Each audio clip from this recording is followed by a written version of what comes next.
Here we go, aka Patters. Here we go, aka Patters. We have bad information, bad takes on Stan Lee, Disney Plus documentary. Let's get into it.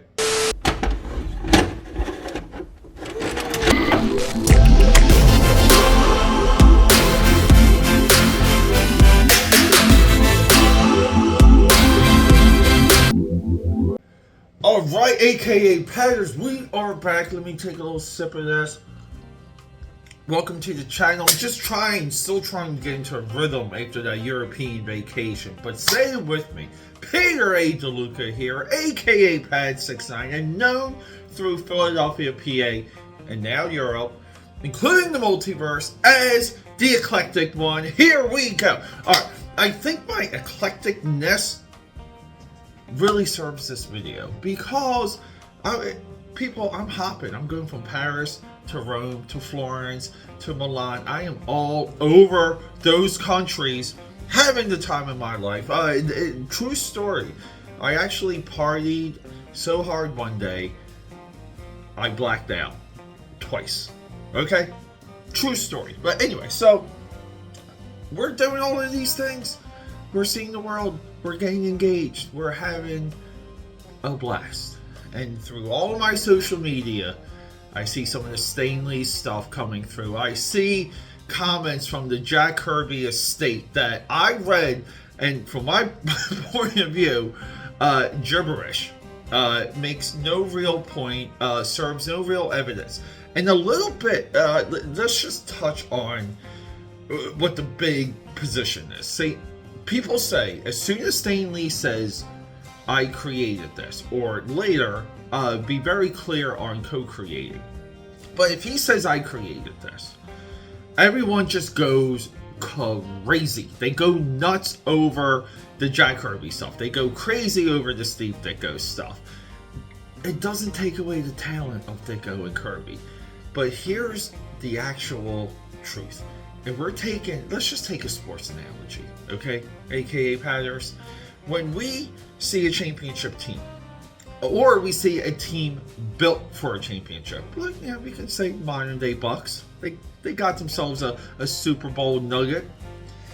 We give the GM so much credit. We give the managerial team credit. We give the agents credit. We give everyone credit who put... You guys see where I'm going with this? That put the team together. The managers are somehow rewarded in all of sports. The managers are well known. They get their own books. They get their own commentary. But when it comes to Stan Lee, who put the team together, who hired the team, who signed their checks, who said yes and who said no, for some reason, we take all of that credit away from Stan Lee and we want to give it to Jack Kirby. And here's the amazing piece of that when it comes to the Jack Kirby Stan Lee argument.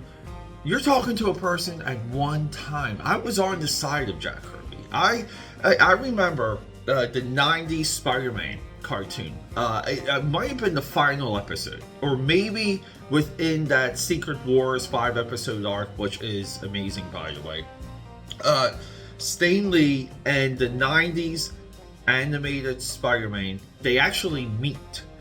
And I remember watching this back in the day. And, later, thank God for Disney Plus, because I was able to go back to the episode. Because I really don't believe in pirating. I waited for Disney Plus. And rewatched that episode. Rewatch that moment. But it's an animated Stan Lee with an animated Spider-Man. And I always said, why couldn't they animate Steve Ditko into that scene? And I just thought it was the most selfish move. I thought it was, it was robbing Steve Ditko. It was really giving all the credit to Stan Lee. And it was kind of binding the two entities, the Stan Lee and Spider-Man. But then, you live a life and you read. People, you gotta read. You read some things. And you actually study. And you learn that Steve Ditko, he was a little bit off. Steve Ditko was a bit of a loon. I don't know why this isn't prevalent when we discuss Steve Ditko. Steve Ditko was off center. Now, who's to say that they didn't go to Steve Ditko for that animated cameo, and Ditko, being a recluse, was like, it's plausible, and based on what we know about Ditko, most likely. Let me get some of it up. And when it comes to Jack Kirby was hired. He was hired to do a job. You draw this, you do this. You want a paycheck for your family, do this, do this. Stan Lee, even in this documentary, says, if I knew about the rights and saw the vision of where these characters were going, I would have worked in copyright for myself. See, it was the industry at the time, and these guys were happy enough to get work, and then along the way, Stan Lee made Marvel.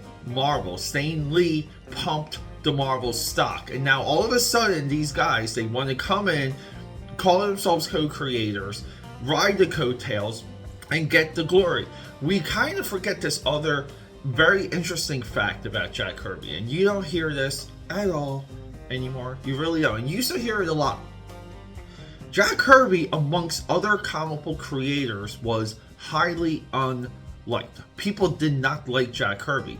In a way, Jack Kirby was forced to leave Marvel Comics, later to come back in, I believe, 1976, 1977 with his Mad Bomb Captain America arc. He was disliked amongst his own peers. It didn't mean he didn't have friends in his own peers, but it took the next generation, the 70s.